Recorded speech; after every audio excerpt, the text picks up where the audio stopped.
แม่งเอ้ยเขาปรับแนวใดวะตัวนี้เป็นรายการโปรดแบบเห็นโพสต์คือคนการแจ้งเตือน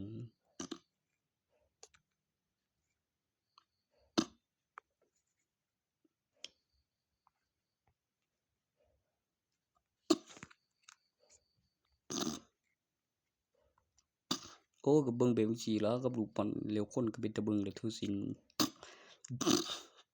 มันวิวัฒนาการจากมนุษย์เป็นวิวัฒนาการเชิงเทพโซเชียลเทวดาเป็นนางฟ้าได้มีดูก็คือรูปเด้กูว่ารูปปั้นนะหรือสิ่งมีชีวิตและการเจริญเติบโตเป็นรูปแบบต่างแล้วก็พระพุทธองค์ต่อทานสัมผัสปลุกเสกวิวัฒนาการเปิดราคาสิ่งมีชีวิตสอนพลังก็มีบัตรประชาชนเด้บอกก่อนอาหารก็มีรูปเด้ก็เปิดกับข่าวโอ้ยองค์ใหญ่เข้ารวมกันสร้างดอกมันผลอยู่ดอกล่ะบ่ได้ไปไส